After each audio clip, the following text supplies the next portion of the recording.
Go to get your game on. Go for the beers. Go for the cheers. Go for the hit and the hits. Go for the stakes and the stakes. Go to get your parlay on.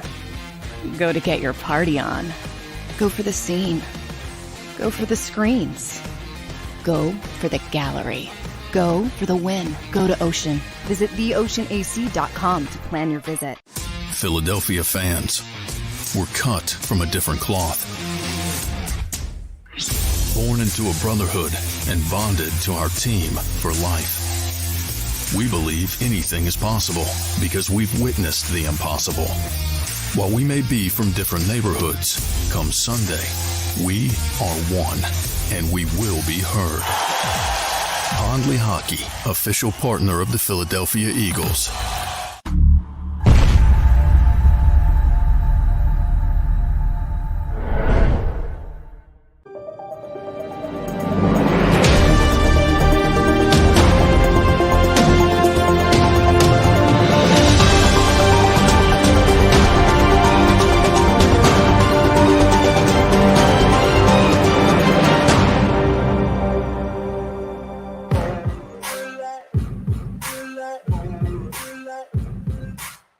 Back at it again. It's the Football Playbook with your boy RIC and a place to be. Ric Serritella here. You out there on the 65th edition of the Football Playbook here on the JAKIB Sports YouTube channel. Buckle up. Double chin strap affair as your 11-1 Philadelphia Eagles take care of business against the Tennessee Titans yesterday. Woo, what was that final score? 35-10, something to that effect. I mean, this team, talk about leaving money on the table, right? Jalen Hurts talks about it all the time. To me, this was the most complete Philadelphia Eagles game and still not a clean, finished product. A lot to clean up, a lot to work on, a lot to get better at, which is outstanding news for a team that's 11-1. Hey, buckle up. Shout out to all the chat room people. Adams Exploits, Danny D, William Stark, Paulster B, Justin C, Danny D, everybody in the chat room, Dank B. Oh, baby. Yeah, they'd be undefeated if it wasn't for a Quez Watkins dropsy. FN Raw, Flash, welcome to the show. Buckle up. Where's everybody checking in from today? It's the global show, the Football Playbook on the JAKIB Sports YouTube channel. Get that like button up early. Do your boy a favor, smash that like button. Let us know where you're chiming in from, what part of the globe here on this December 5th, 2022. But, listen, here's the bottom line. We talk about the Eagles' offense being a chameleon. You're seeing it. You're witnessing it. And, this is the first team, from what I understand, in NFL history to rush for 350 yards one week, then pass for 350 yards the following week. Never been done. Every week it seems like there's some kind of historical performance from your Eagles offense, and I think it's a great thing. I was trying to figure it out. Is it a good thing, a bad thing that the Eagles lack an identity on offense? It's a spectacular thing. Because to me, the Philadelphia Eagles are clearly, without a shadow of a doubt, the most dangerous offense in the National Football League. Eat it. Don't like it? Don't care. Those are facts. Bottom line. It's a bottom line business. And that's not an opinion. That's a statement. Shout out to the listeners from the Jersey Shore to Portland, Oregon, back around again from Collingswood, New Jersey, Michigan in the place to be.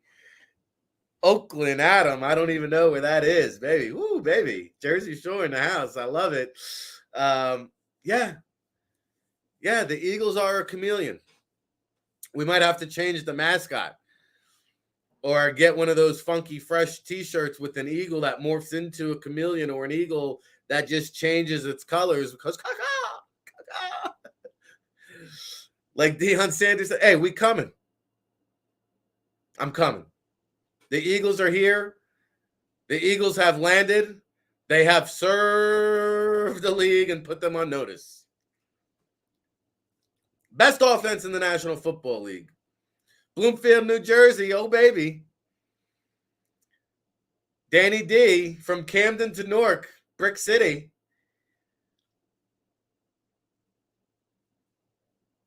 We got Parker Street.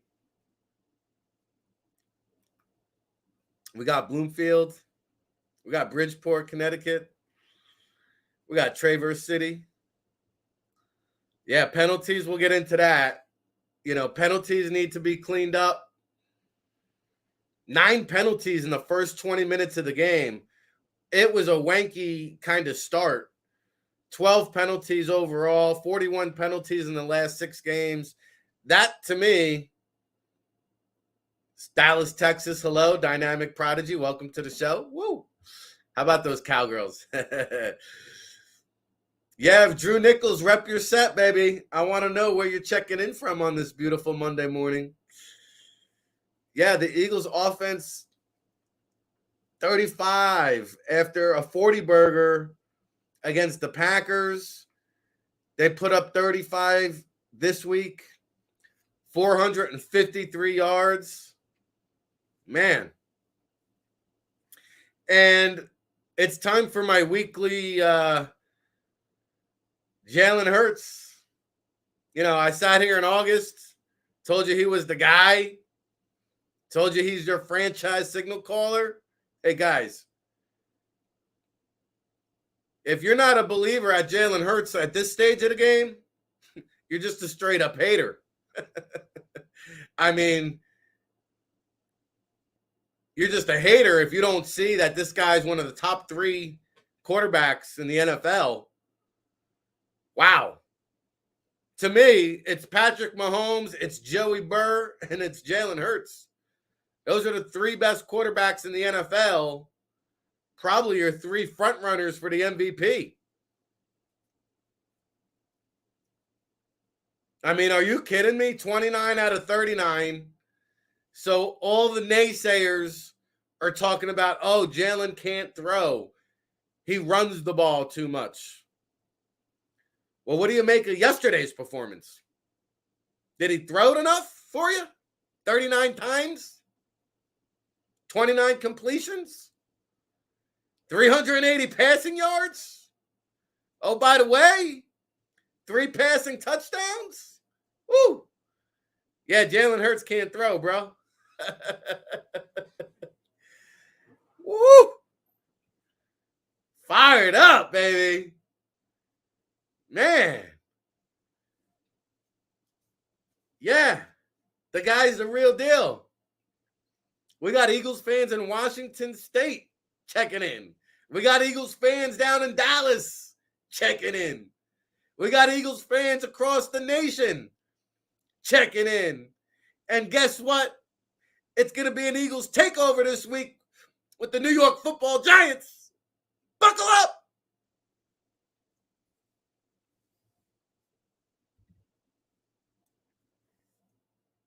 Buckle up.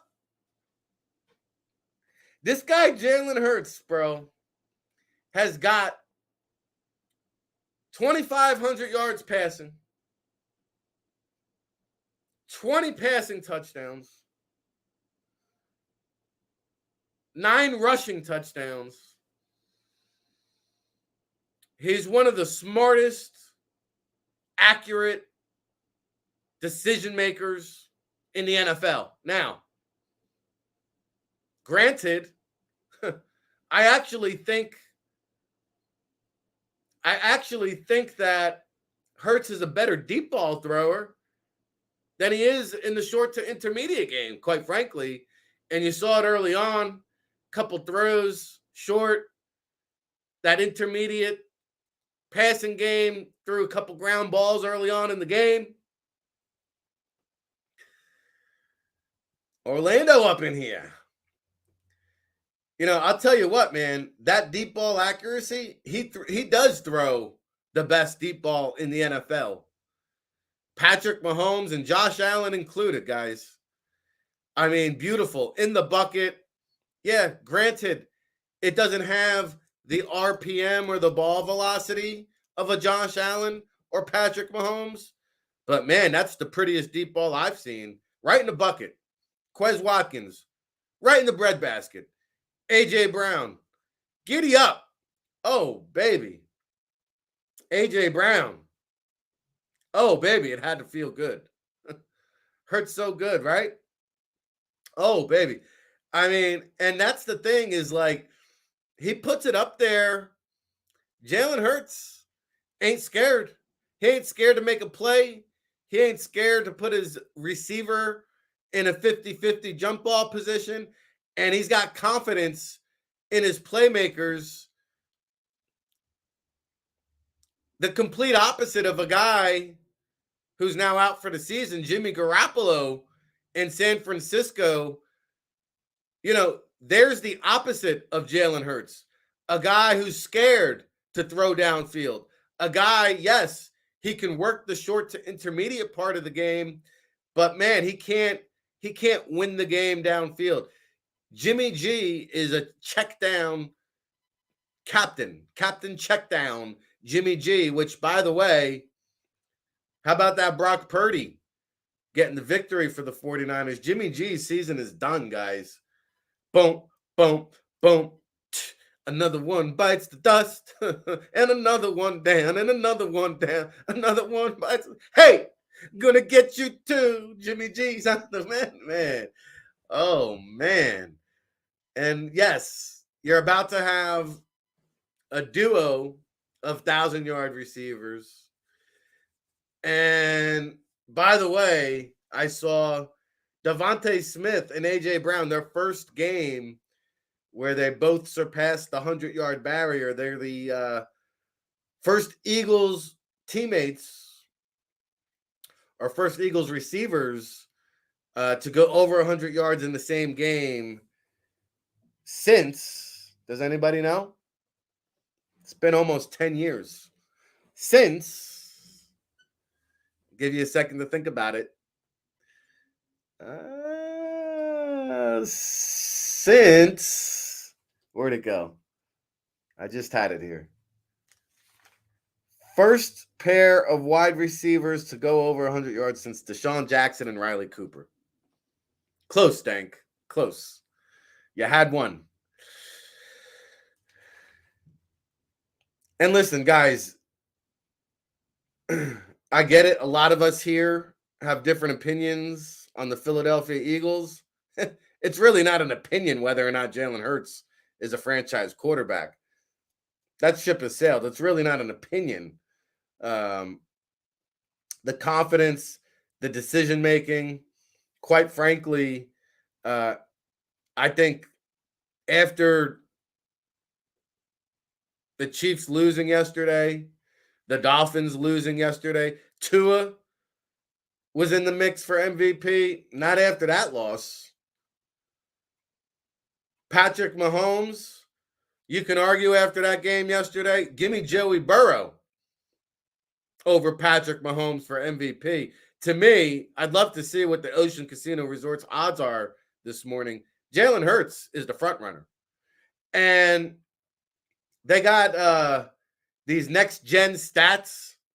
Granted, they've only been doing them, I think, since 2016. But during that time, next-gen stats, they have something where they keep track of deep touchdown passes. I guess so many yards, I think 25 plus, whatever it may be. Jalen Hurts is the first, since they've been keeping track of such things, Jalen Hurts is only the second quarterback to have ever have thrown multiple 3 deep touchdown pass games. What does that mean, Rick? So since they've been keeping track, to have 3 deep touchdown passes in one game is what they're saying. They have multiple games like that in the same season. Nobody else has done that since Ben Roethlisberger back in 2016, believe it or not. So the stats are backing up the performance. And I could sit here and talk the talk week after week. Jalen Hurts is walking the walk. It's one thing to talk about it. It's another thing, quite frankly, to be about it. Jalen Hurts is bad about it. I mean, yeah, the league is so close. A-Dog, I think the MVP is going to go down to the wire, just like the Heisman Trophy. Hopefully, I get some college football talk in later in the show.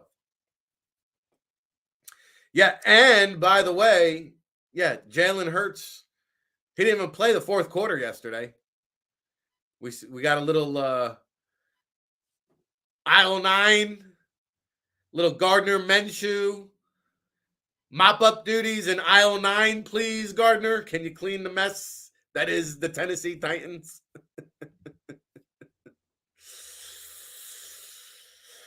Woo! I saw Mike Vrabel came out and said that the Titans are in a crossroads. Yeah, no kidding. No kidding, coach. No kidding, coach. And to me, I didn't realize this until I watched the broadcast yesterday. I actually thought the Tennessee Titans were a contender. I was fooled. Man, I was fooled. And not to take anything away from this Eagles victory, because I do think it was a quality opponent and a quality win. But I must say that the 7-5 Tennessee Titans had no idea until they flashed this graphic during the broadcast. After that loss, JC, you got it. They are now 1-5. 1-5 against teams with a record above 500, your Tennessee Titans. This is a fraudulent, this is a fugazi Tennessee Titans team. And I apologize to my listening audience because all last week I sat up here and told you this was a good football team. I was wrong. I was wrong. No, A-Dog, you're wrong. This is not a legit team, man. They're not. The Titans are as fugazi as they come. 7-5? All 6 of their teams are against losers, man. This Titans team hasn't beaten not one quality opponent. Meanwhile, your 11-1 Philadelphia Eagles, undefeated, 4-0 against teams with a winning record. Plus 59-point differential against teams with a winning record, the Philadelphia Eagles. And a plus 9 turnover. Plus 9 turnover against teams with a winning record. And I get it. Yeah, they damn near beat Kansas City with a backup quarterback. I hear you. That's the NFL. Any given Sunday, playoff football is a little bit different.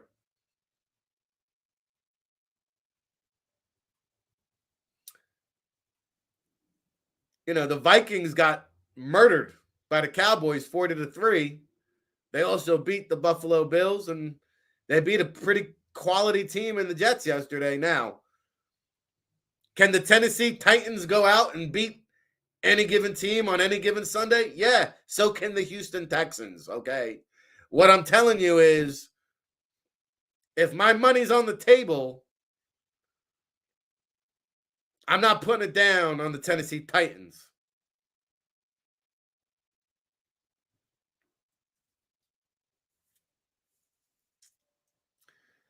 I think they're frauds. I don't think they've beaten a quality team.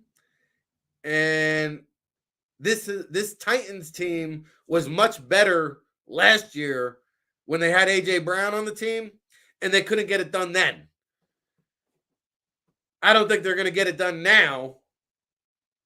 And kudos to the Eagles for shutting it down. King Henry wasn't much of a factor.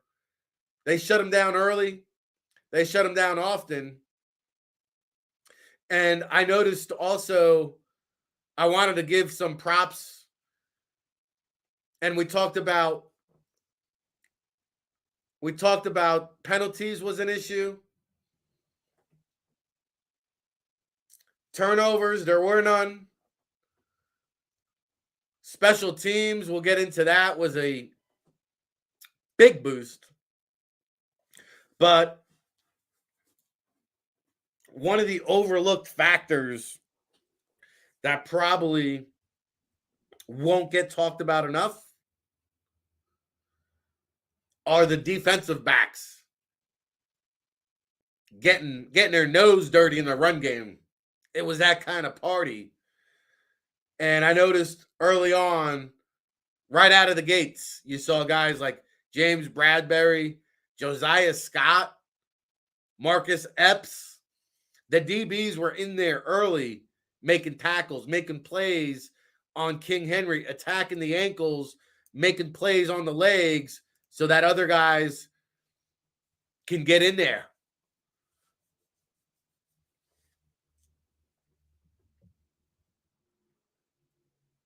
Yeah, Henry, 11 carries for 30 yards. Never thought you'd give props to Jonathan Gannon. Adams exploits. It's about that time. By the way, you know, and Ric Serritella will meet with assembled media today at 2:45 p.m. Eastern time. So Sports Take will be kind of just wrapping up their show when Sirianni goes live. Big Sills from 3 to 6 holding it down. I'm sure we'll have plenty of reaction. Yes, the Eagles were finally tackling, Steven.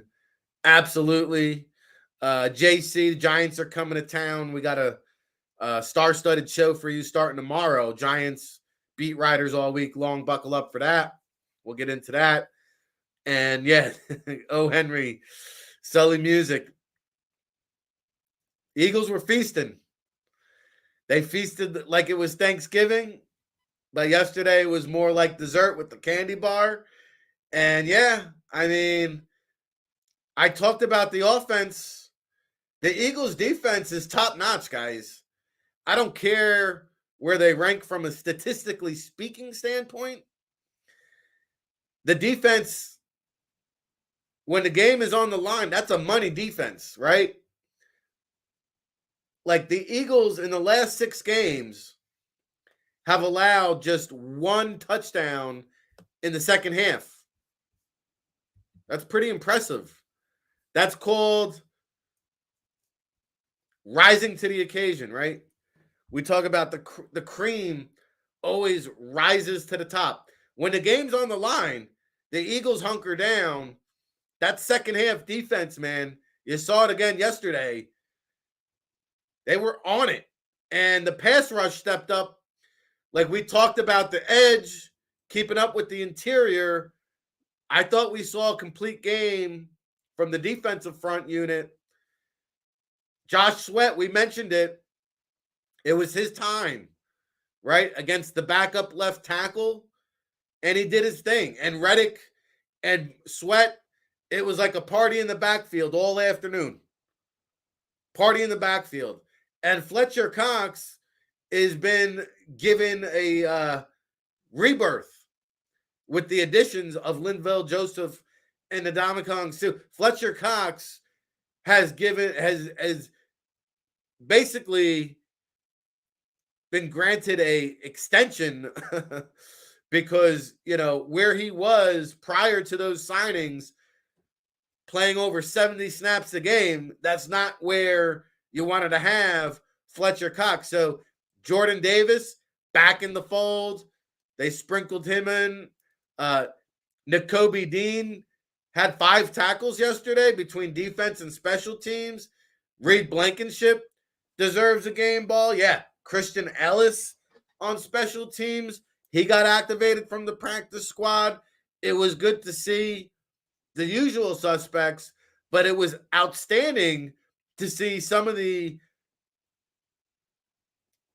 other players get into the fold, like Nakobe Dean, like Christian Ellis, like Reed Blankenship, who continues to play at a very high level. And prior to the Chauncey Gardner-Johnson injury, Reed Blankenship was nowhere to be found. Even when Chauncey Gardner-Johnson comes back, I think Reed Blankenship has played himself into the equation. Like, he deserves to be out on the field even when the safety duo is healthy.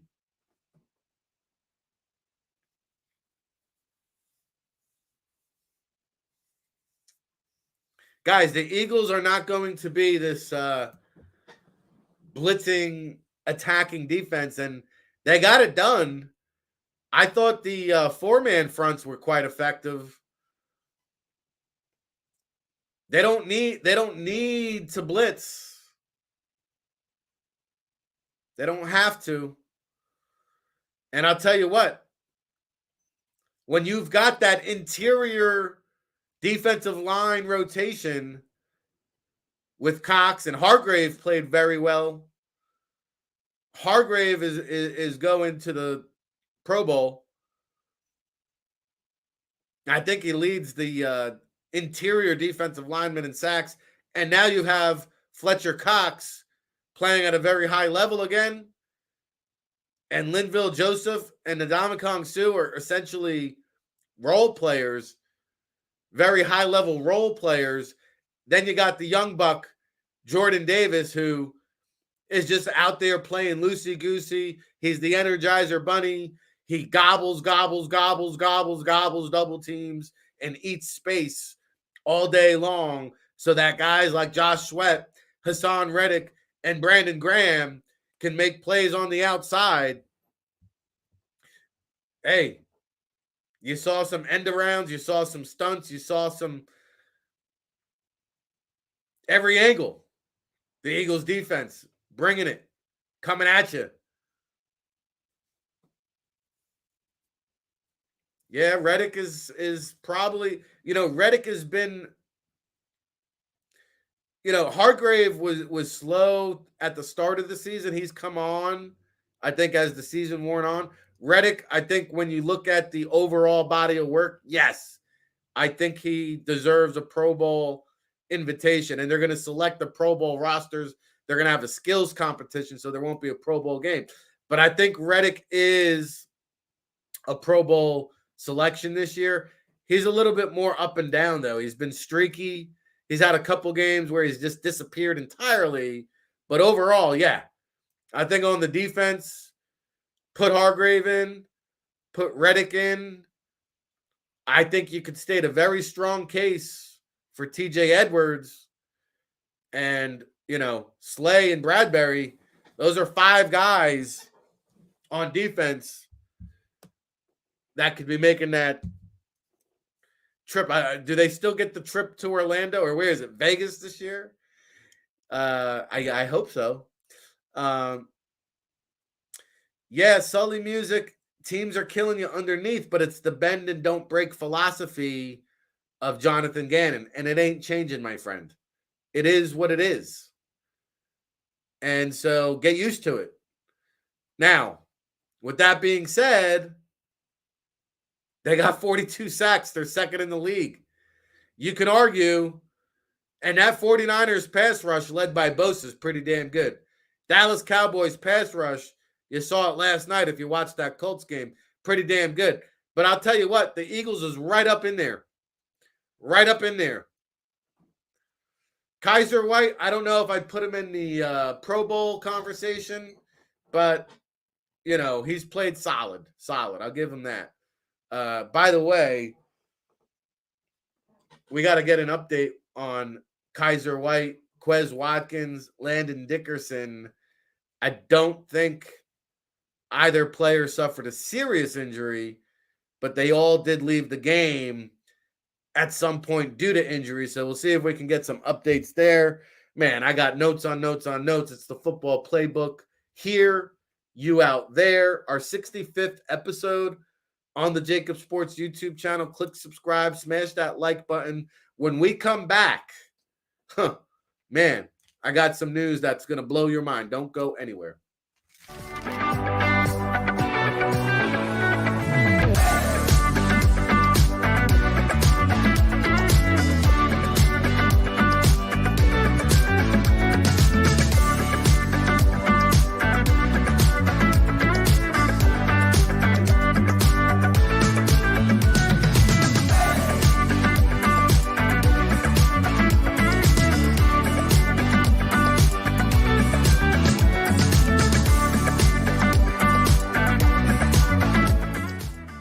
At Pond Lehocky, we've recovered billions of dollars for our clients, and we're confident we can do the same for you.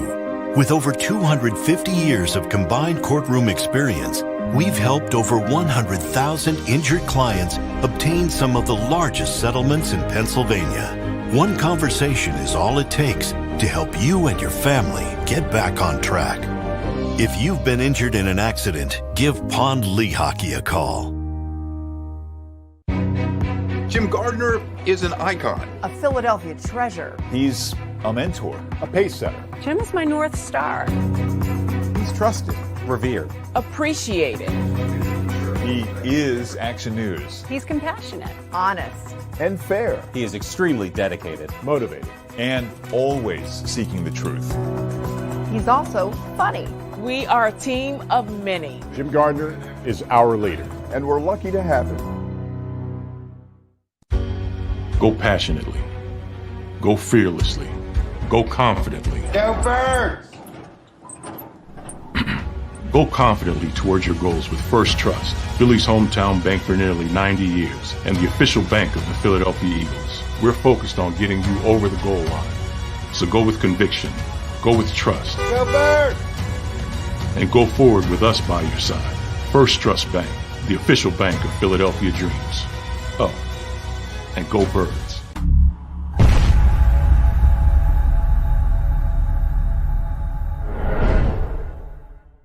We all know that taxes are just part of life. It's true during our working years, but also in retirement.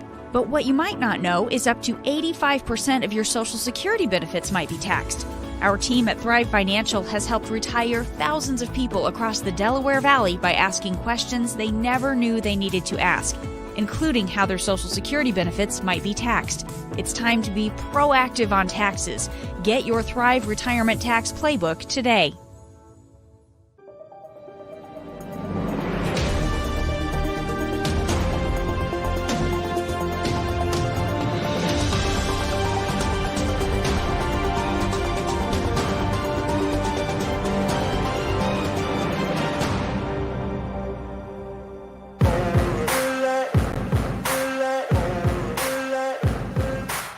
Back at it again. It's the Football Playbook with you here on this Monday, December 5th, 2022. Buckle up, double chin strap affair.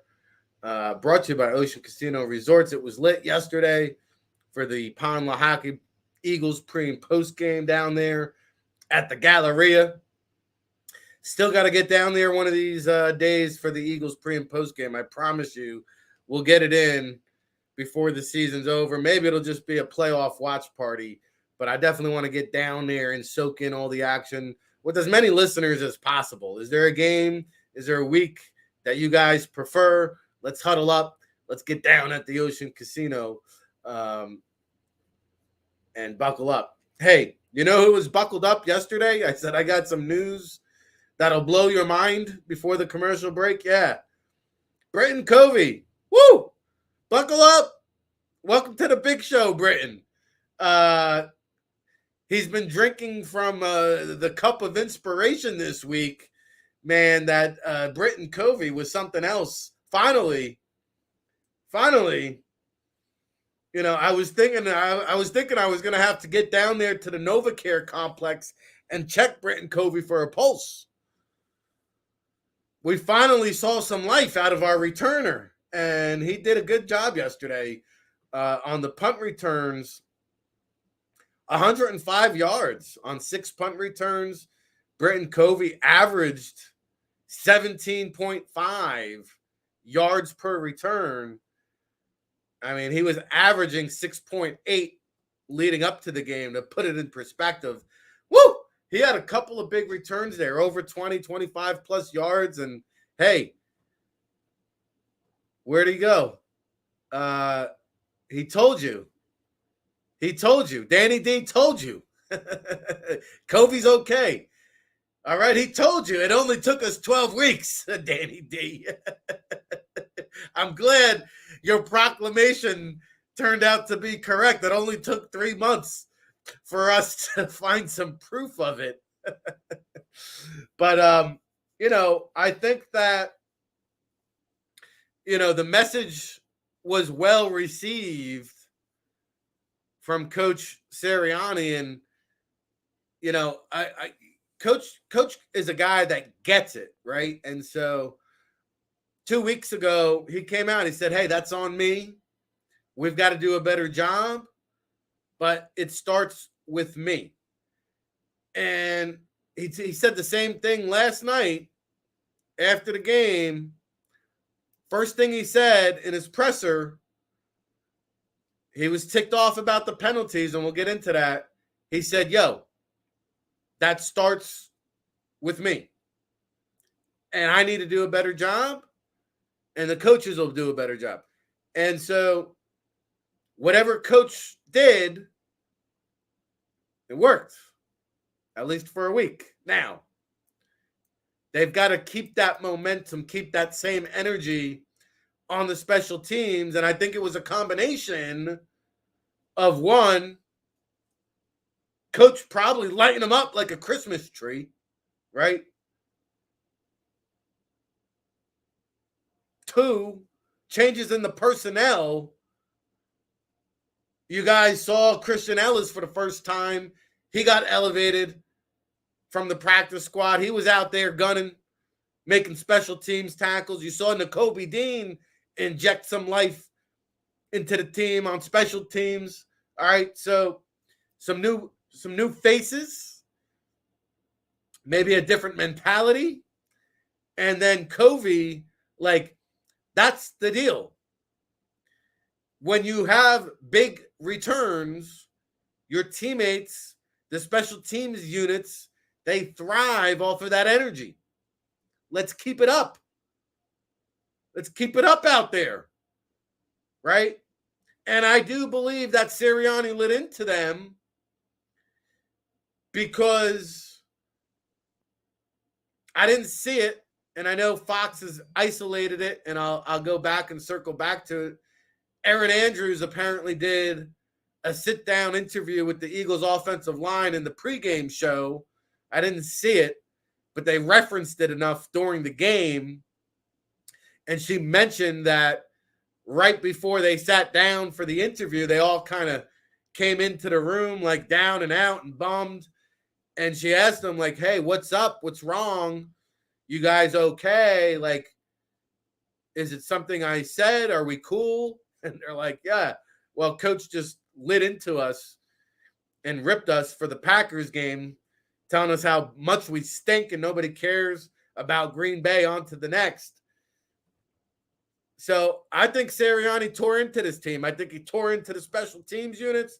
I think he probably tore into special teams coach Michael Clay behind closed doors, and for very good reason. Something needed to be done. And he got results. That's the bottom line in a bottom line business. Results on the special teams. Hey, shout out to all the chat room people. I see you keeping it funky fresh over there. JC, Danny D, Dank B, Stephen P, Cauldron of the Stardusts. Yeah, baby. Show your boys some love. Get the like buttons up. Getting our weight up here on the Football Playbook, our 65 edition here on this December 5th. 11-1 Eagles, Bird Gang. Buckle up.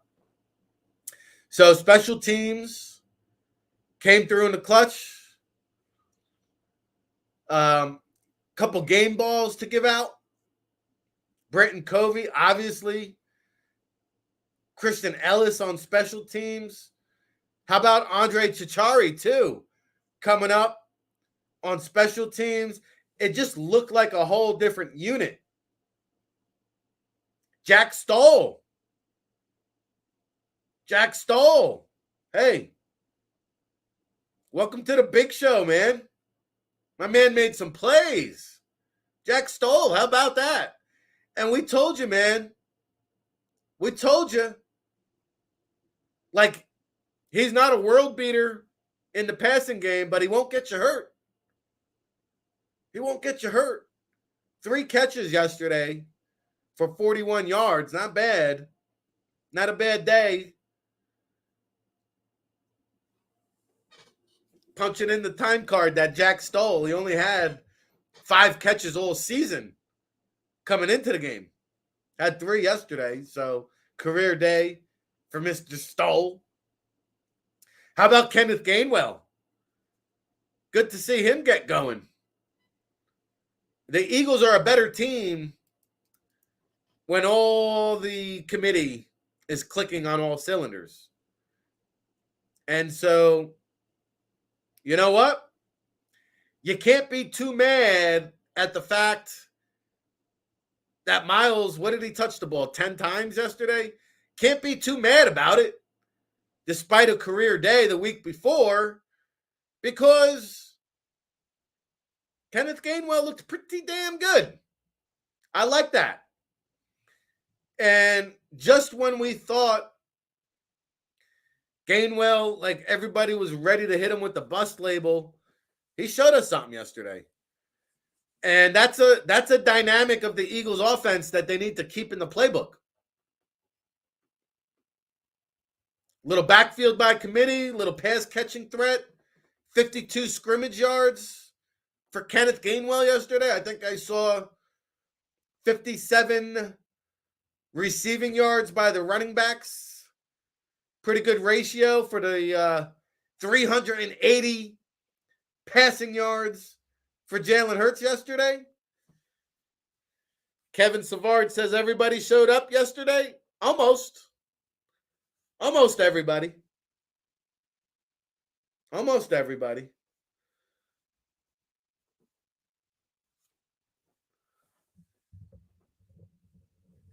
I thought the guy who could have had a better game was Coach Sirianni, quite frankly. Thought he had a bad challenge there at the beginning of the second half. Thought that was a bad challenge. I thought he wasted a timeout. Didn't come back to haunt him. Thank God.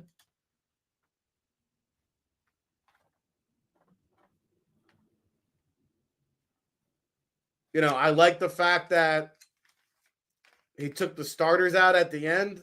That was good. That was a good call by Sirianni.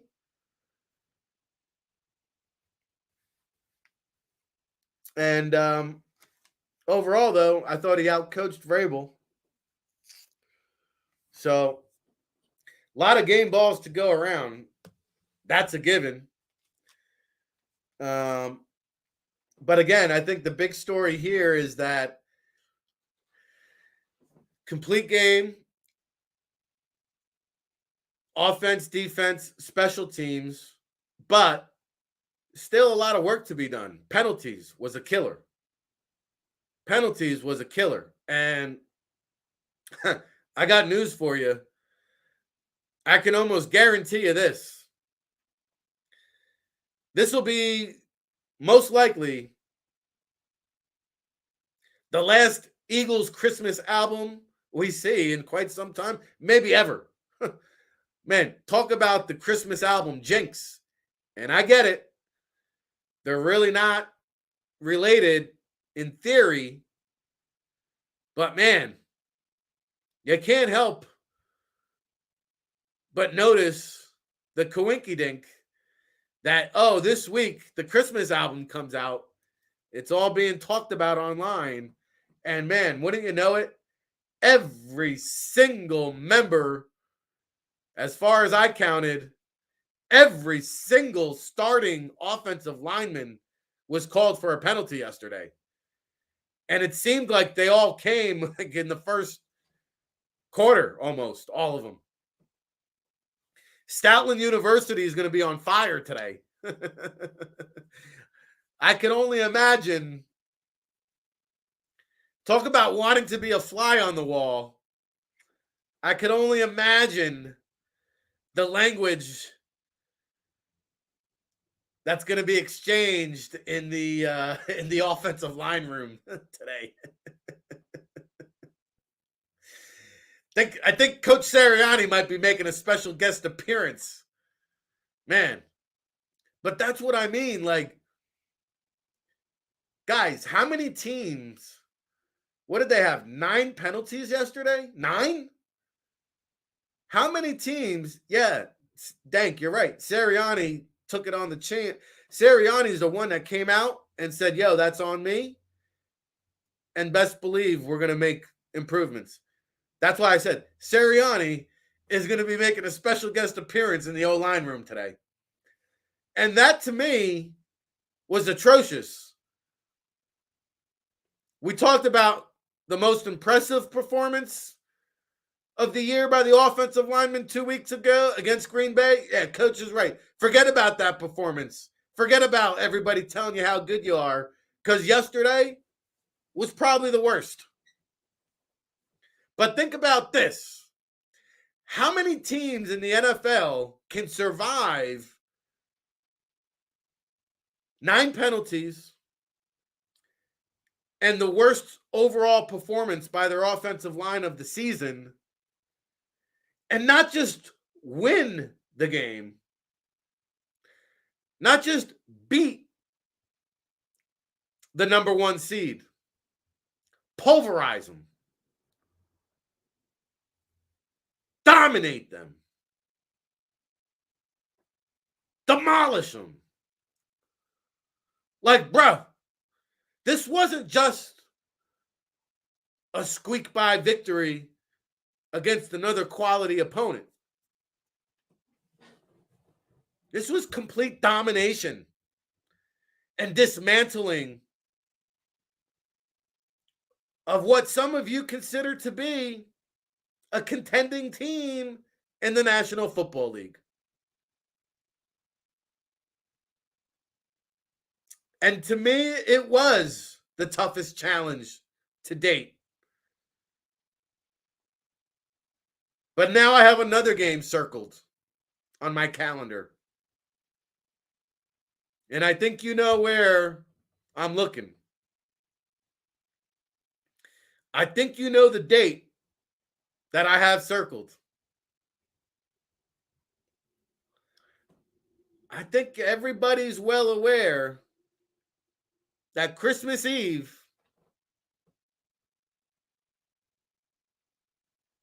is going to tell us a lot about what's next. Christmas Eve, we're really going to find out what this team's about. Because all the naysayers, all the haters, once the Eagles with Dak Prescott, it's put up or shut up. Once they beat the Cowgirls the second go around, all the naysayers and haters are going to be out of excuses.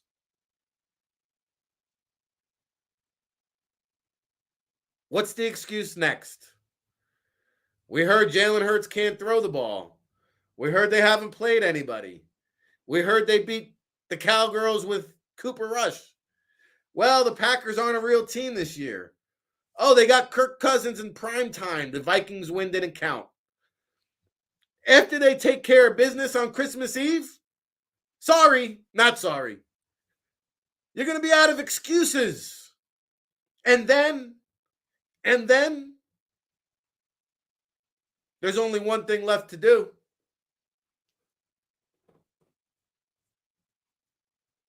Run it back like it's 2017. You already know, Bird Gang. We have arrived to the point of no return. There's only one expectation. There's only one acceptable end to the season. There's only one result that the Philadelphia fan base is going to tolerate from here on out. You know what it is. Let me get my hands sticky. Let me get my hands sticky on that Lombardi, baby. Only one acceptable conclusion to this storybook season right now.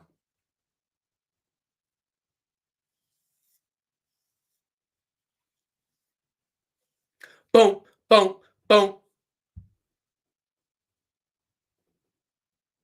Jimmy G bites the dust. And another one down. Another one down. Woo! I'm going to get you too. Man, just like that. In the blink of an eye, 49er season is over. 10-4. Over and out.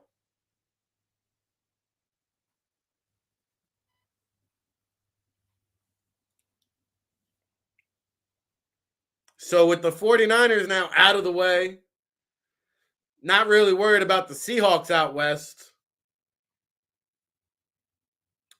we got the Tampa Bay Bucks in action tonight, and we will all be Buccaneers fans because of a Saints loss puts that Eagles draft pick, I think, into the top 3 now.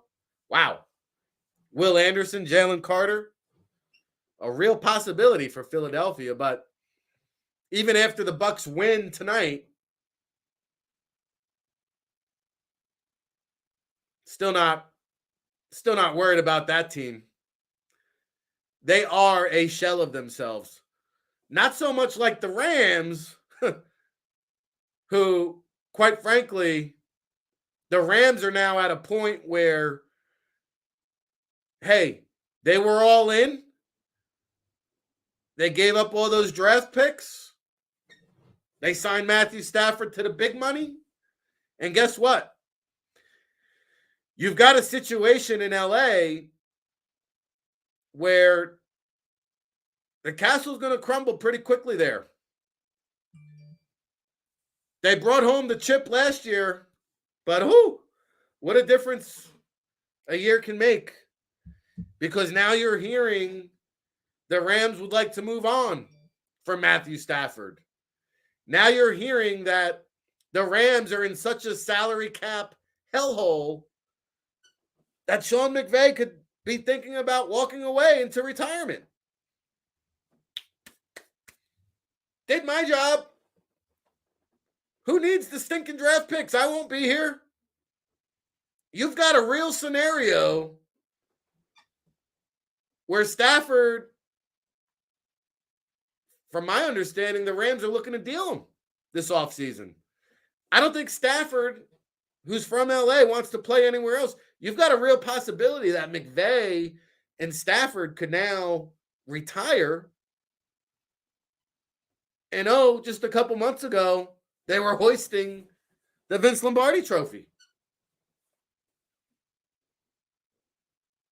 So the Rams are done. I don't think the Seahawks are a force. 49ers are done. Cardinals are fugazi as all hell. So stick a fork in the West. In the South, yeah, can the Bucks rally? Can the Brady bunch rally the troops and salvage another playoff run? I won't put it past them. But I'll tell you, man, it just doesn't have the same look and feel. Something's going on there with Brady and Evans. They're just not clicking. Gronk's no longer in the mix. Bruce Arians, I thought, is a bigger loss than meets the eye. The offensive line is atrocious. Playoff Lenny's hurt now. The defense is not the same.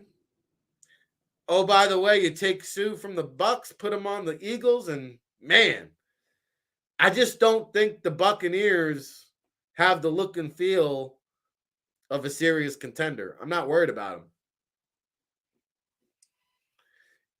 In the North, I don't think you can count out the Vikings. But man, granted, it was week 2. It was week 2, but man, they did not even appear to be in the same class or category as the Eagles when they met. But I will say, Minnesota probably is a bigger contender than the 49ers or Buccaneers at this point. But quite frankly, the toughest challenge for Philadelphia is right in their own backyard.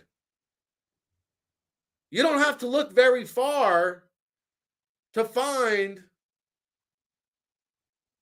the toughest challenge, which is Washington. We all know that. And Dallas.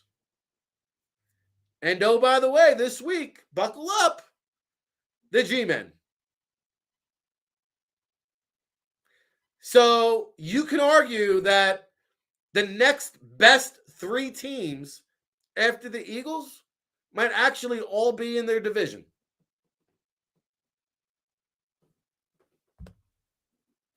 That's real talk. Real talk. The 4 best teams in the NFC all reside in the NFC East. Unbelievable. Unfreaking believable. And before you say the Giants aren't for real, remember the Commanders team, how tough of a challenge it was. Well, the Giants played Washington to a stalemate yesterday. Nobody wanted to win the game, which, by the way, the NFL has to eliminate these ties. I have a theory on that, plus more on the NFC East, around the league, and more. We got to take a quick break, pay some bills. The super producer, Tone DeShields II, is going to take us to the promos. Smash that like button on your way out. We'll see you back here on the way in. It's all brought to you by Ocean Casino Resorts in Atlantic City. The Football Playbook will be back right after this.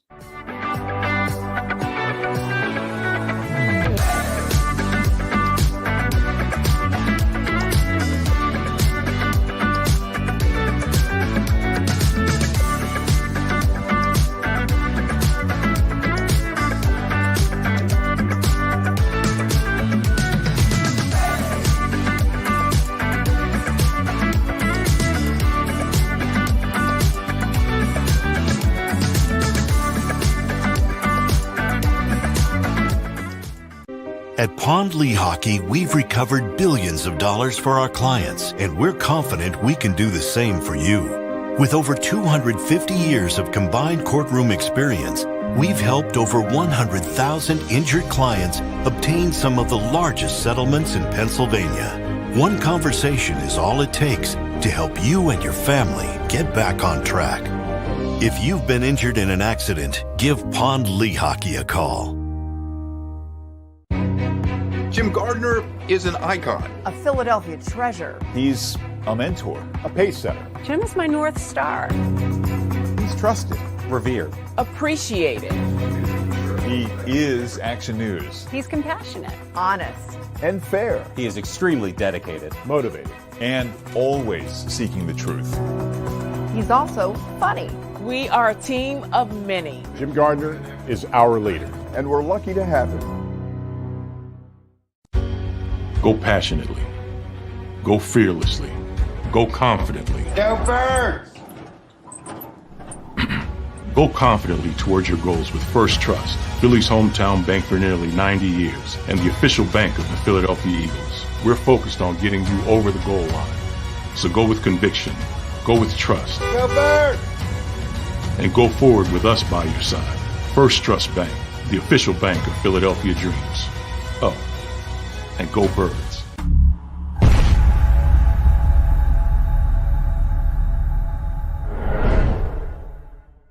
We all know that taxes are just part of life. It's true during our working years, but also in retirement. But what you might not know is up to 85% of your Social Security benefits might be taxed. Our team at Thrive Financial has helped retire thousands of people across the Delaware Valley by asking questions they never knew they needed to ask, including how their Social Security benefits might be taxed.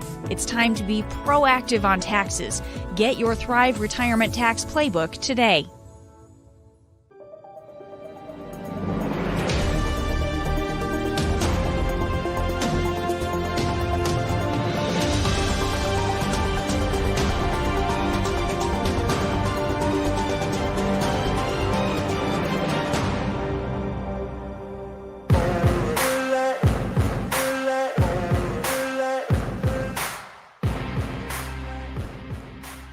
Back at it again. It's the Football Playbook with your boy RIC in the place to be. Ric Serritella, telling it like it is.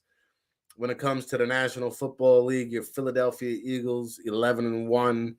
The college football landscape, man, the college football playoffs. I got some thoughts about that, as well as the Heisman Trophy and some other news and notes. But during the commercial break, it says here,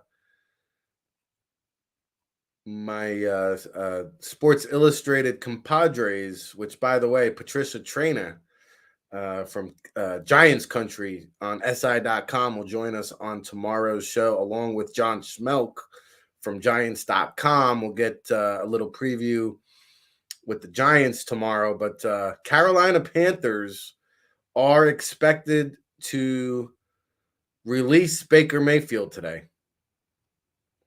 So talk about a failed experiment. I mean, this was worse than the Carson Wentz debacle in Indianapolis a year ago and Washington this year. I mean, Baker Mayfield, I don't know what Carolina was thinking. Well, I know what Carolina was thinking. They were desperate after they struck out. They struck out on Teddy Bridgewater. They struck out on Sam Darnold. They struck out on Kyle Allen. I mean, every quarterback there. They struck out on all their offensive coordinators. The one thing Matt Rule, who is a defensive-minded coach, couldn't get right was the quarterback or the offense. And so now both of them, Rule and Mayfield, officially kicked to the curb. But, man, I know that the Carolina Panthers really could care less. But, I mean, you're almost – are you throwing the 49ers a lifeline here? Not that I think Baker Mayfield is this great Heisman Trophy winning quarterback, but I would probably, and it's not 100%, but I'd probably consider Baker Mayfield a slight upgrade over Brock Purdy. Just saying. If there's one guy walking the planet who believes he could correct the flaws in Baker Mayfield's game, it's probably Kyle Shanahan.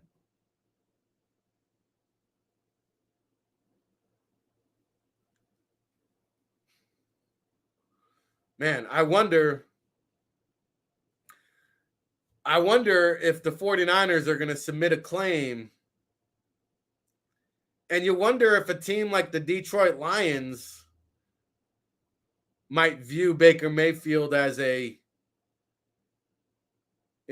let's call it a quarterback conundrum. Like, the Lions need a quarterback. Not saying Baker Mayfield's the guy, but could somebody else submit a claim on Baker Mayfield to prevent the 49ers from claiming him?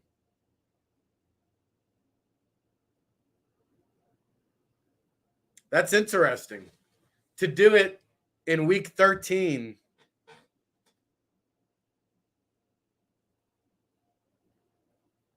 Could the Houston Texans roll the dice on a Baker Mayfield? Interesting.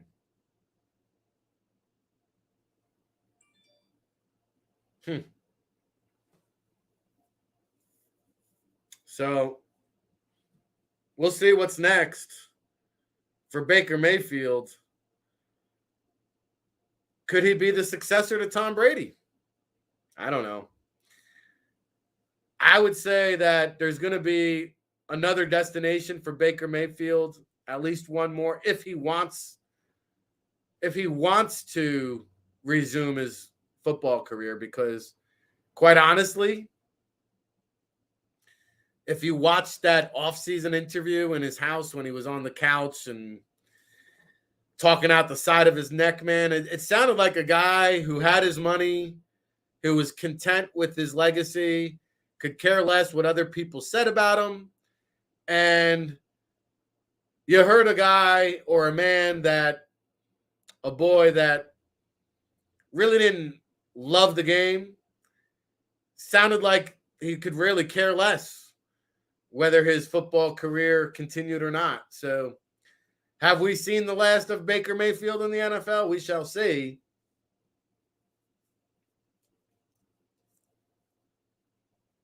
Getting back to the bigger picture, the 49ers, they're going to have to do some soul searching because, quite frankly, they won that game. Even when Jimmy G went out, they ran right over the Dolphins. And I think Tua was also banged up in that game. But, man, by the way, the last pick of the draft, Mr. Irrelevant, not so irrelevant, that Brock Purdy. So getting back to the bigger picture, though, the best teams that stand in the way of the Philadelphia Eagles reside in the NFC East. And they're going to have a chance to sharpen this Bunyan axe and start chopping wood. It's starting this week with the New York Giants, who, again, to me,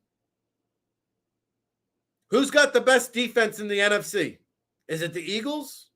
Is it the Niners? Is it the Cowboys? It might be the Commanders.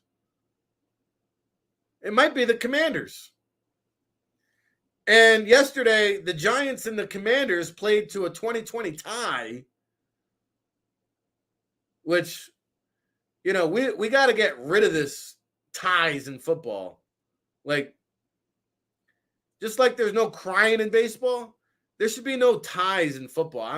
I'm tired of seeing these ties. Enough. What was it? The TCU Kansas State game, and I'm hoping to get some college football talk in at the end of the show. But did you guys see the overtime coin toss? And the referees had to lay out the rules of overtime, which, please, you got me. I can't keep up with overtime rules anymore. College, pro, XFL, whatever. It seems like overtime rules change every year. I can't keep up with it. And so, like you saw, the TCU Kansas State game, when they came out for the coin toss, the referees had to explain the rules of overtime. The first possession, you get the ball. Second possession, you got to go for two. You can't kick the field goal, I think. Third, after that, after two overtimes, it basically becomes the NHL version of the penalty shot in college football overtime rules. There are no ties. So essentially, after the two overtimes, then it goes to just 2-point conversion. And so it's basically the equivalent of a penalty shot. If there's still a tie after overtime, the NFL needs to implement this. If it's still a tie after overtime, go to the 2-point conversion. Okay? Until the team doesn't score. Every team, they go mano a mano, 2-point conversion from the 3-yard line, 5-yard line, whatever you want to make it. Eliminate these ties. Enough. Nonsense. It's 2022. It's 2022. Two things that need to be eliminated from football. One,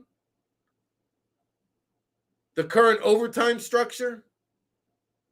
Three things. Two, the current replay format.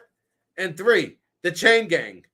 I mean, 2022, we should not be living in an era of the chain gang, relying on first down measurements with the chain gang.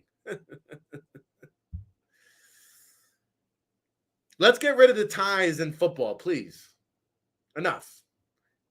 With that being said, the Giants, just when you thought it was safe to enter the waters,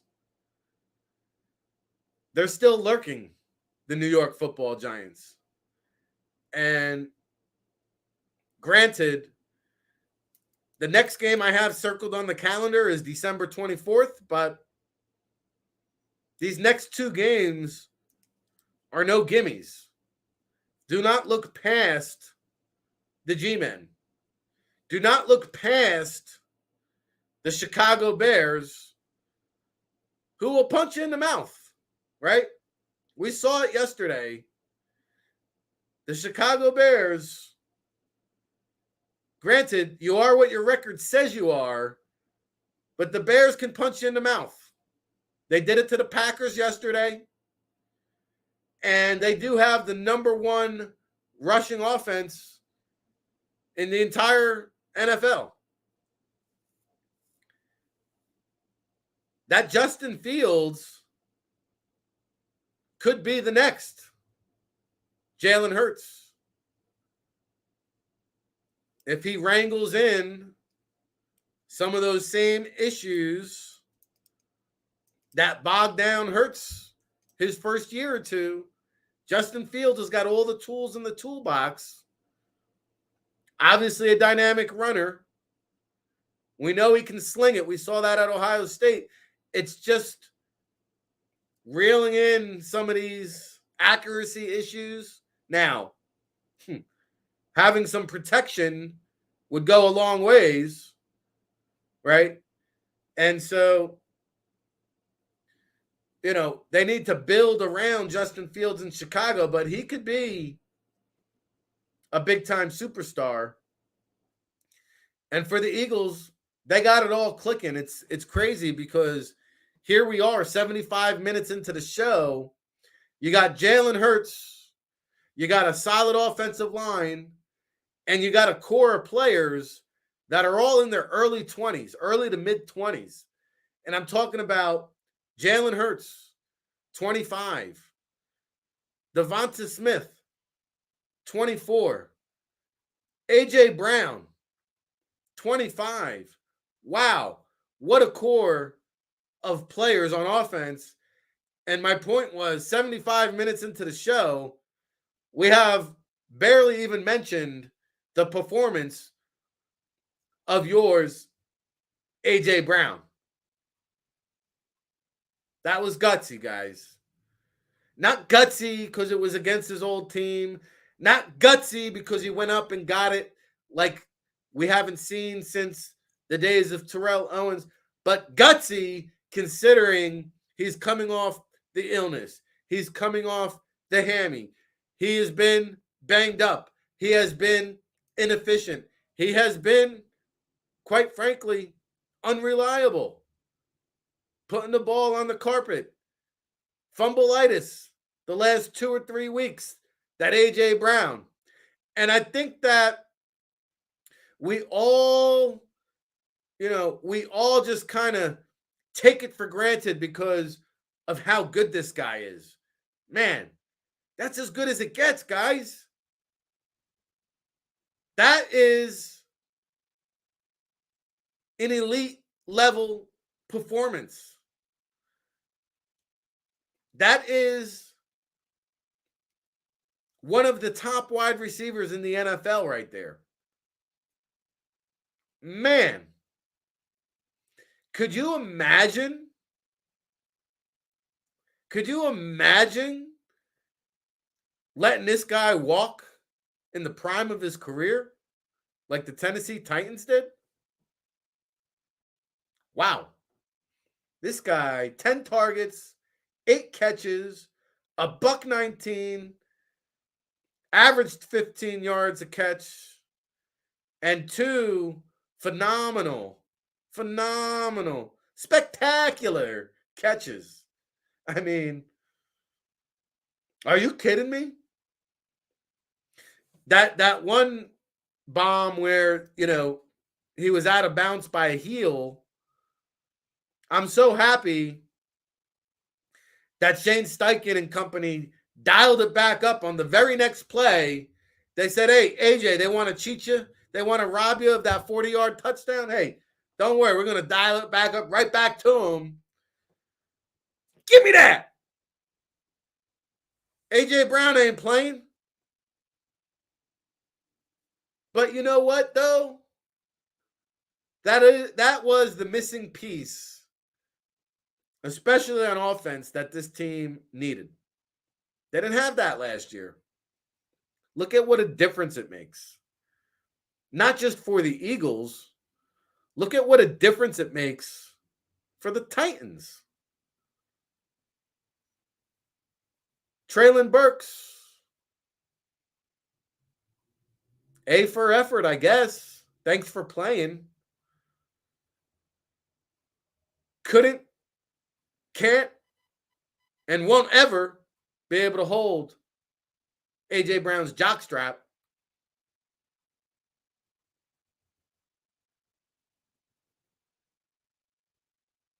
Couldn't finish the game yesterday, Traylon. Thanks for playing, though. This A.J. Brown, man, he that was a quick reminder of who he is. Granted, he's had his dropsies. He's had his fumbles. Tell you what, come playoff time, I'm not worried about A.J. Brown. My man is coming, and he's coming to show up. He's coming to show out, and he's going to deliver.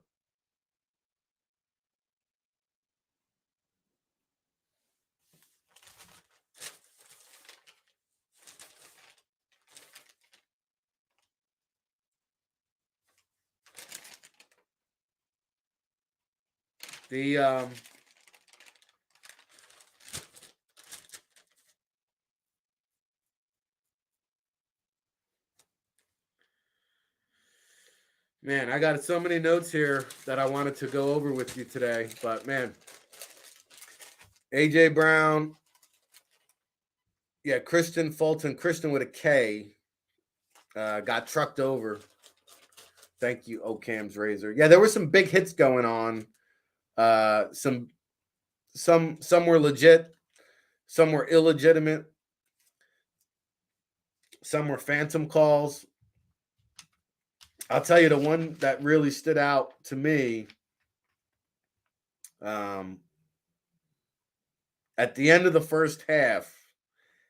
And listen, and one last thing on A.J. Brown after the game, he didn't hide how much this game meant to him.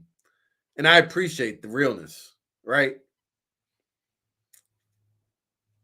I appreciate the realness because it's so easy to be cliche and say it's just another game. You ain't human if it's just another game, my friends.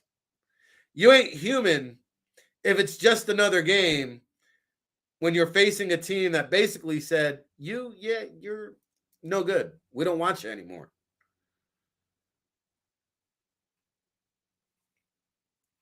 Almost everybody I know has that human element, the human component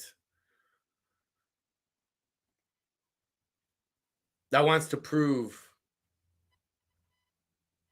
people wrong. But he said, I'm not going to lie. I had this game circled. It meant a lot. And he had mixed emotions. Man.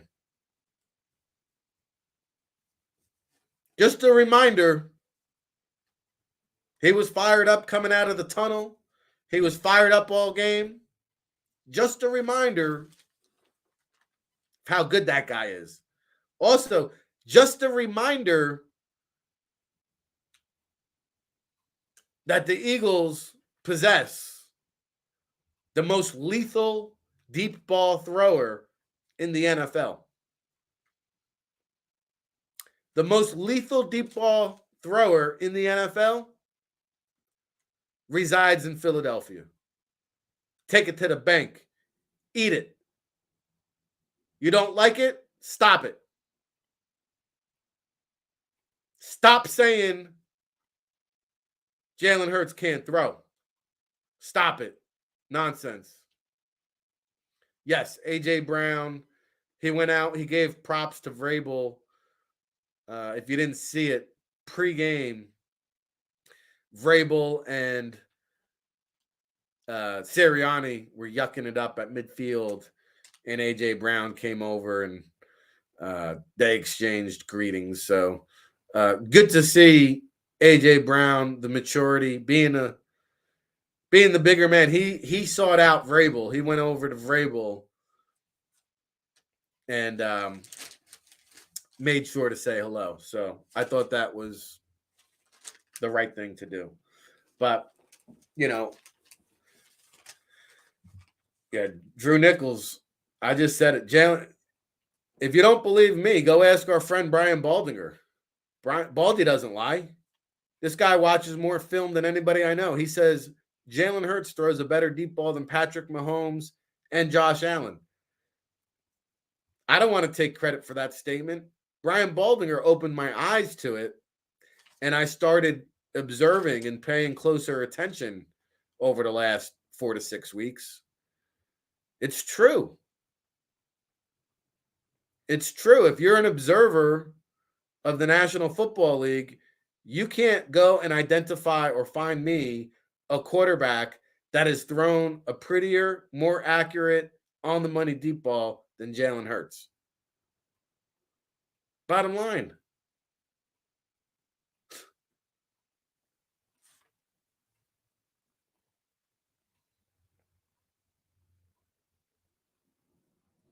Ocam's Razor says Jalen sets the temperature. Remember, Ocam,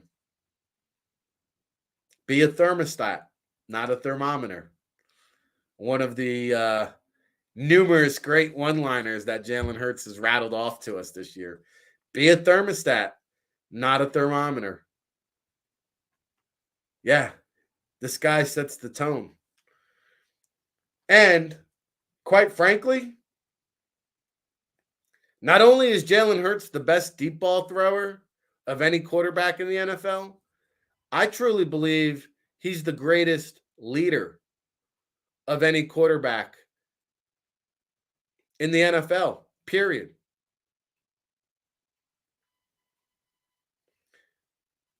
And I'll even take it a step further to not just include quarterbacks. I truly believe that Jalen Hurts is the ultimate leader of men. I think Jalen Hurts is the best leader in the NFL. The best. I'm not sure if you said, when we interview the draft prospects coming out for the draft, we always ask, who's the one teammate you would want to bring with you into the foxhole and why?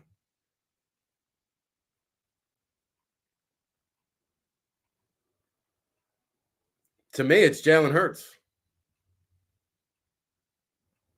Why? Never rattled, clutch performer, hungry dog. This guy gets it. This guy gets it, man. What I was going to say is the one hit that did catch my attention. I know you guys are talking about the Epps hit, but right there at the end of the first half, though that hit at the end of the first half, when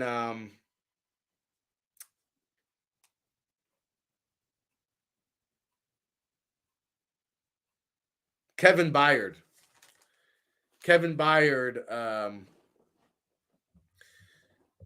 he came in with bad intention, right? We talk about these rugby scrums down at the goal line.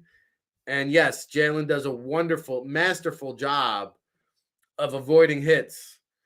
But this is what I mean when I say it's inevitable, right? Things tend to be inevitable. Eventually, somebody's going to come into the fray with bad intention. And to me, Kevin Byard didn't care if he was going to be issued a penalty because he wanted to hit Jalen Hurts helmet to helmet. And, you know, those are the hits that scare me because if you noticed, Byard came in with the helmet to helmet hit on Hurts. And then after he bounced off of Byard, he actually came and collided with his own teammate with another helmet to helmet collision. Mulata came from the other side. So Hurts was rattled there from each side, one from Byard. Then he got hit from Mulata, 2 helmet-to-helmet hits on the same play. That's a recipe for disaster. That's exactly what I'm talking about. Dank Burrito, stop it, man. You guys are ridiculous. Oh, that can happen in the pocket. I'm talking about rugby scrums and quarterback sneaks, Dank. You guys are ridiculous with it. Yeah, okay. It can happen in the pocket when you're getting smashed by 5 guys. What my point is, guys, if you're a listener to the show, last week I said the Eagles should entertain the thought of having Tyree Jackson run the quarterback scrums, run the goal line and short yardage because he is a former quarterback, because he is 6'5" and 250 pounds, because Ric Serritella is not trying to reinvent the wheel. No, I watch it conducted by every single CFL organization. Every single CFL team does this. It works. It's a proven formula. It's effective, and it detracts or minimizes or over the course of time lessens the amount of hits that your starting quarterback has to take. That's what you can do, though. That's what you can do. And listen, I'm not reinventing the wheel. Every CFL team does it, just like every NFL team now does the rugby scrum. They run a guy in motion. They get the push from behind the quarterback. Every team's doing it. What I'm saying is take Jalen Hurts, remove him from the equation. I know we all view him as this quarterback sneak god, but guess what? Tyree Jackson's capable of running the quarterback sneak. With that offensive line, you're not going to have much different results from an athletic 6'5", 250-pound guy like Tyree Jackson. He's athletic enough to convert from quarterback to tight end. I'm sure he's agile enough to run the QB sneak. How is that opening it up for turnovers, JM? That doesn't even make sense.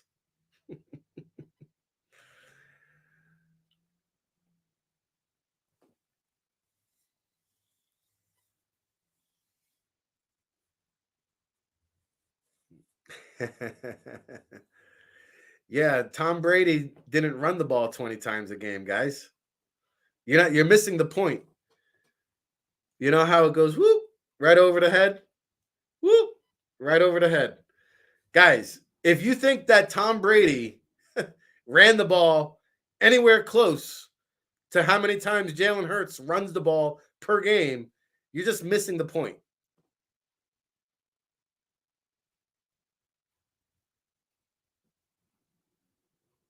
Tyree Jackson played quarterback for 4 years at the University of Buffalo, JM.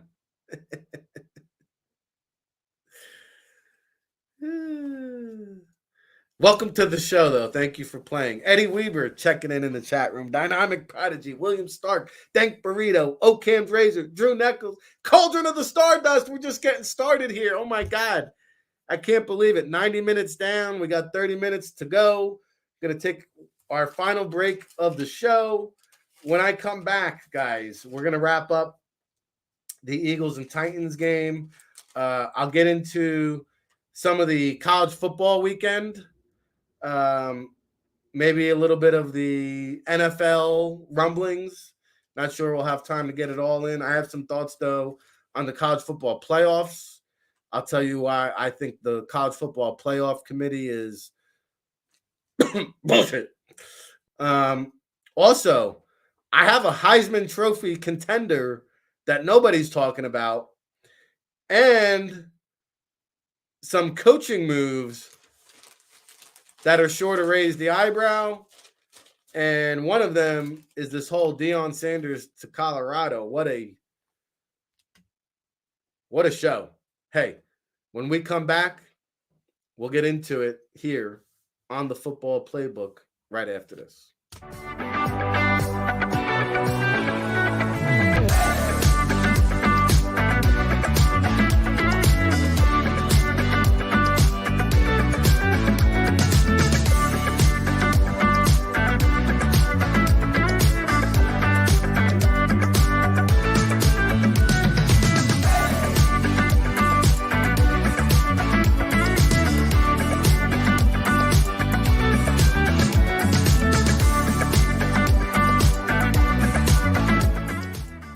At Pond Lehocky, we've recovered billions of dollars for our clients, and we're confident we can do the same for you. With over 250 years of combined courtroom experience, we've helped over 100,000 injured clients obtain some of the largest settlements in Pennsylvania. One conversation is all it takes to help you and your family get back on track. If you've been injured in an accident, give Pond Lehocky a call. Jim Gardner is an icon. A Philadelphia treasure. He's a mentor, a pace setter. Jim is my North Star. He's trusted, revered, appreciated. He is Action News. He's compassionate, honest, and fair. He is extremely dedicated, motivated, and always seeking the truth. He's also funny. We are a team of many. Jim Gardner is our leader, and we're lucky to have him. Go passionately. Go fearlessly. Go confidently. Go Birds! Go confidently towards your goals with First Trust, Philly's hometown bank for nearly 90 years, and the official bank of the Philadelphia Eagles. We're focused on getting you over the goal line. So go with conviction. Go with trust. Go Birds! And go forward with us by your side. First Trust Bank, the official bank of Philadelphia dreams.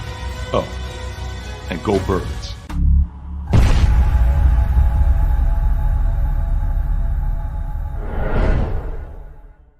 We all know that taxes are just part of life. It's true during our working years, but also in retirement. But what you might not know is up to 85% of your Social Security benefits might be taxed. Our team at Thrive Financial has helped retire thousands of people across the Delaware Valley by asking questions they never knew they needed to ask, including how their Social Security benefits might be taxed. It's time to be proactive on taxes. Get your Thrive Retirement Tax Playbook today.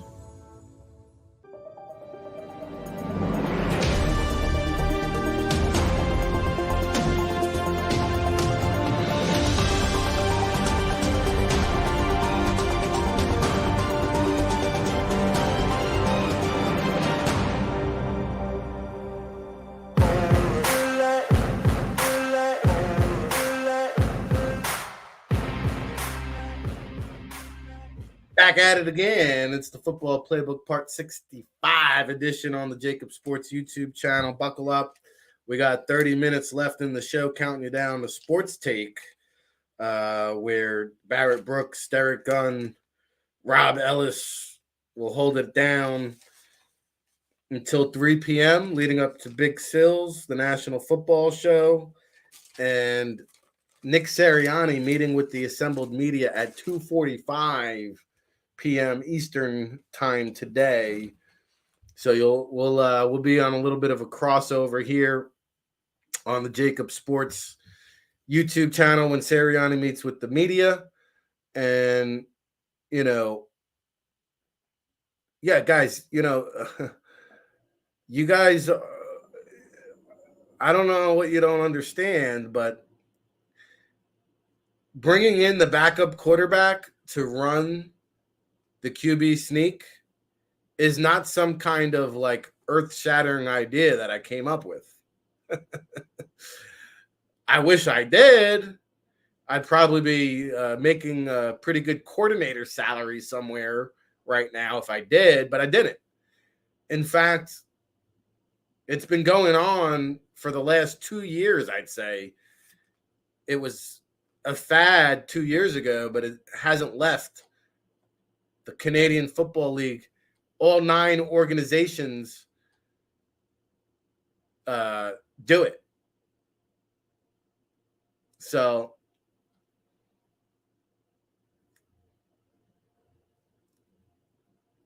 listen, I don't care when the quarterback injuries occur, whether it's in the pocket or on the run. What I'm saying is that the percentages increase.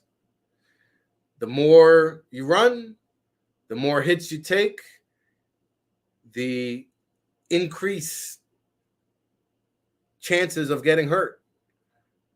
It's not rocket science. There's not like some kind of mystery. Oh, will it work? It doesn't lend to fumbles.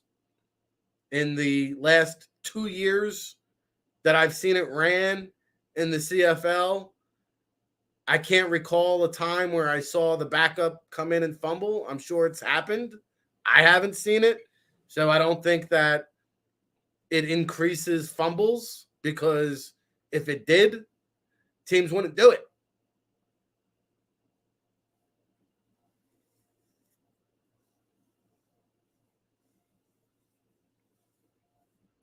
I'm going to get off this debate because there's so much great football going on in the football universe to be talked about.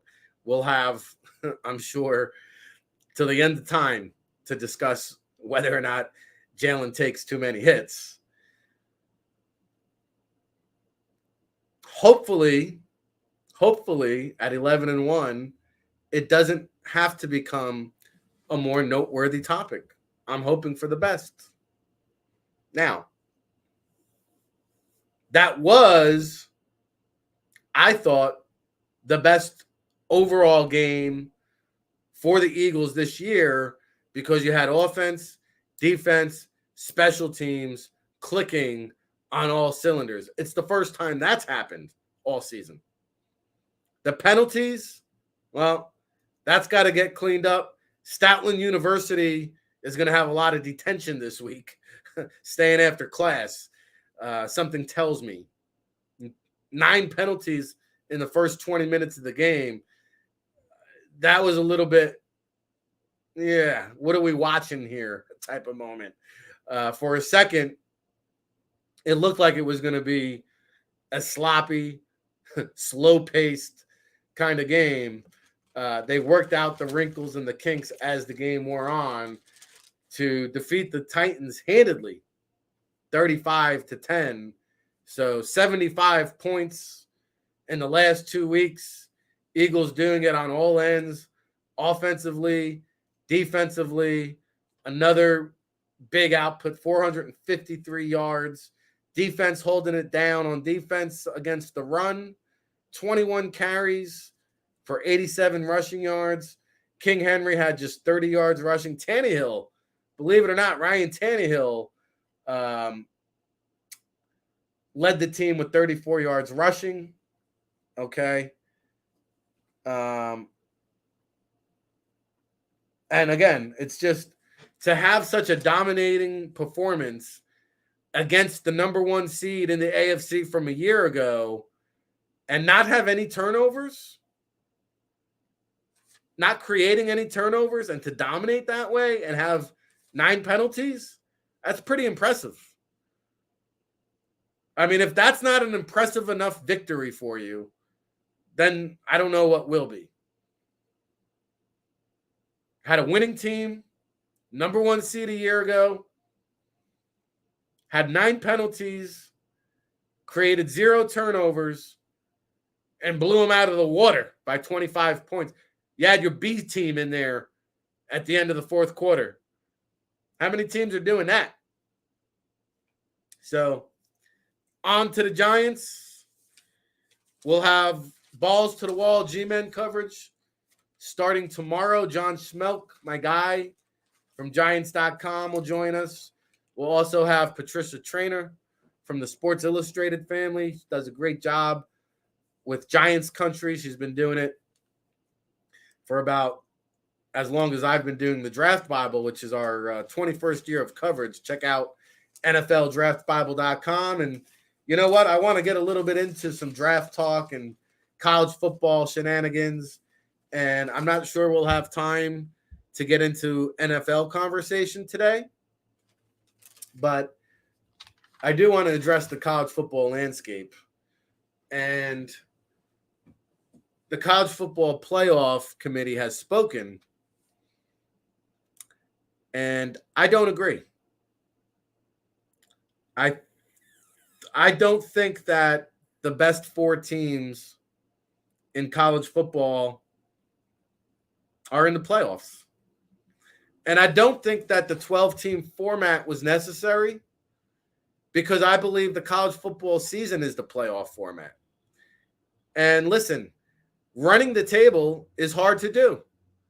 And at the end of the day, there's only 2 teams left standing who remain undefeated. We don't need a playoff to determine who the 2 best teams are.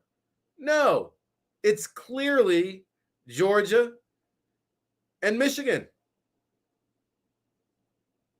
Clearly. Robert Quinn was out. He had a last-second scratch, JM. Thank you, Dank. Now, what I want to understand is that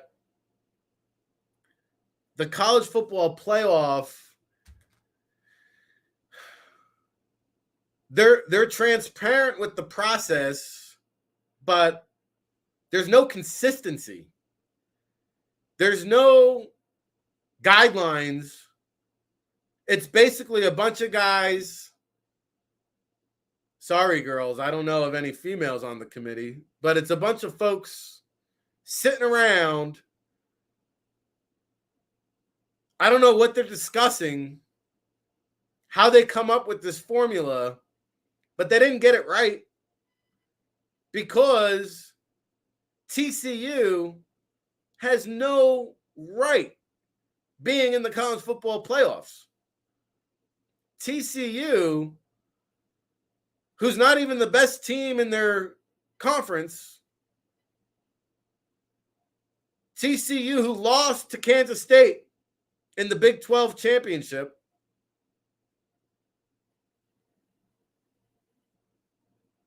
TCU, who would get demolished by Alabama, quite frankly, does not. Great story. I get it. Great story. 11-0, all the way up there to the end. I saw everything I needed to see on Saturday out of TCU. I don't need to see them in the college football playoffs. See, the NCAA didn't need to expand this thing. They had a great, great system. The regular season essentially was the playoffs.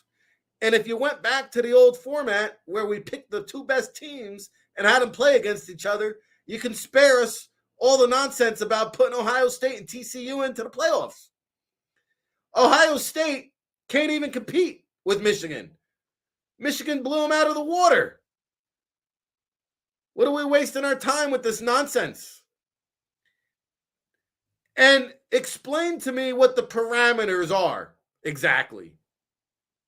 Is it the best teams? Is it the best teams to date? Or are you rewarding resumes? Because if you're rewarding resumes, then you could put Tennessee in there.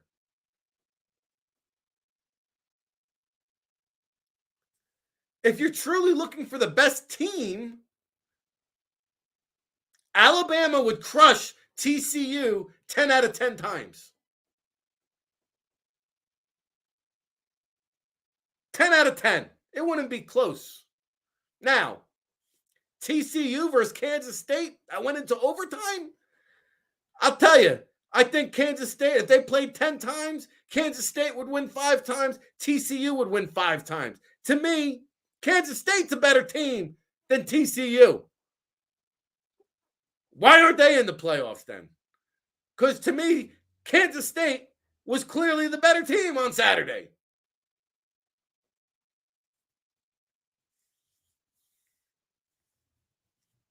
Yeah, Michigan's out here doing it with their backup running back, whooping up on the Buckeyes. Now we got to watch the Buckeyes get whooped up on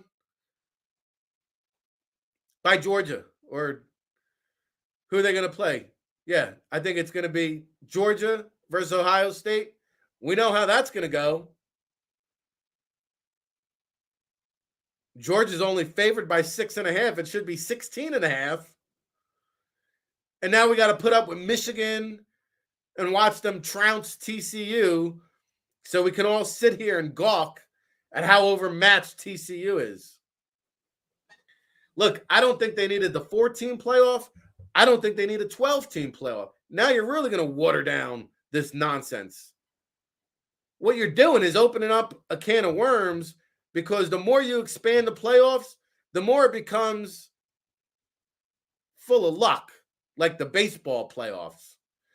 The baseball playoffs have become whoever has an ace, because they watered down the playoffs. They made all these little short 3-game, 5-game series. So the best team never truly wins. It's whoever has the best ace. The college football playoffs, they're opening up a can of worms because they want to let everybody and anybody in. So now you're going to have these fluke games. They should have just kept it the way it was, and we would have had a great, great national championship in Georgia and Michigan. And we still will, but we've got to watch 2 meaningless games before we get there.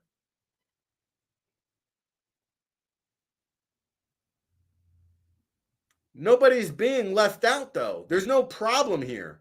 College football tends to get it right. They get it right. We know who the best teams are. And in this case, you want to tell me, like, on what accord are you putting TCU in the college playoffs? Based on what? Because they eked out all these Big 12 victories by 3 points, 4 points against crappy teams?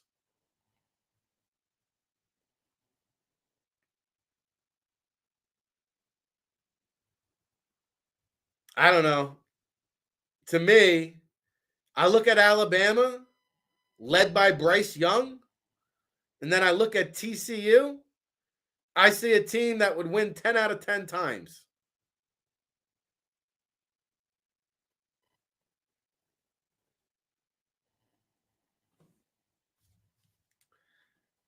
I think the college football playoff got it wrong. And they had an opportunity. You would think the college football playoff committee would be licking their chops at putting Alabama in. Pretty much would have had the 4 most prestigious programs in college football: Georgia, Ohio State, Michigan, and Alabama. Man, you talk about the TV ratings bonanza that would have been. So not only did they not get it right, they probably cost themselves some money and left some sponsorship revenue on the table. Those are your 4 most prestigious teams on the college football landscape. It would have been a beaucoup bonanza for the ratings. By the way, to me, TCU losing cost Max Duggan the Heisman Trophy. With Alabama not even being in the playoffs, it's hard to put Bryce Young into the conversation. Blake Corum, we just mentioned it. He's been hurt, and Michigan hasn't skipped a beat with the backup. So it's hard to give it to the Michigan running back. Caleb Williams blew it. We didn't talk about USC and their loss to Utah. They really blew it. I can't give Caleb Williams the Heisman. I think the Heisman Trophy winner has to be Stetson Bennett. It's not a joke. I know you're waiting for the punchline or for me to start laughing. I'm for serious right now. Not even I thought I'd be saying it. But I don't think there's anybody in the land more deserving of the Heisman Trophy this year than Stetson Bennett. What else you got to do? I mean, listen, he's not an NFL guy, but he's the best player on the best team. He's completing 68% of his passes. He's got 3,500 yards passing, 20 touchdown passes, just 6 interceptions. Not the gaudiest stats compared to previous Heisman Trophy winners. But who would be more deserving in your opinion?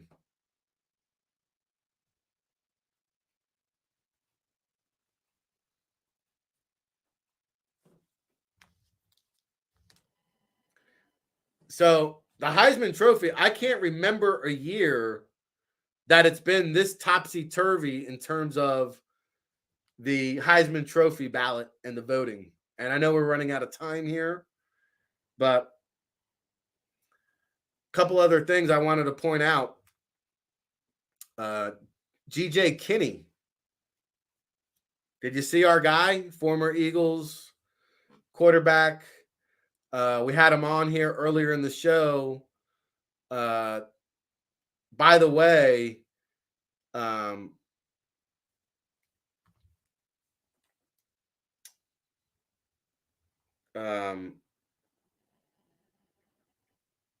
they won their championship. Incarnate Ward down there in Texas. They won their FCS game yesterday. And so G.J. Kinney will be moving on to become the head state of Texas State. Moving on up, that 33-year-old G.J. Kinney, young whippersnapper. He could be an NFL head coach or a Power 5 head coach. It's only a matter of time for G.J. Kinney. Look no further than Deion Sanders, and I'll try to get into that storyline tomorrow.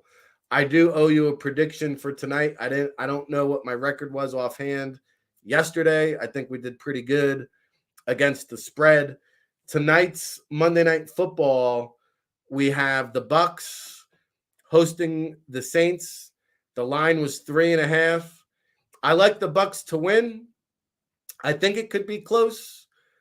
If I was a wagering man, I would lean towards the Bucs minus the 3.5. I think the Bucs take this one. The Saints are just slipping and sliding in misery. So give me Tampa Bay minus the 3.5 to take care of business against the Saints. I think it'll be relatively low scoring. And so we'll come back tomorrow and talk about it. 2 great guests lined up. Again, John Smelk from Giants.com and Patricia Traynor from Giants country. And again, Birdman sighting in the chat room. Good to see you, brother. William Stark, Thank Burrito, Cauldron of Stardust, all my chat room brethren, Ocam's Razor, JM. I don't care what they say about you. You're all right in my book.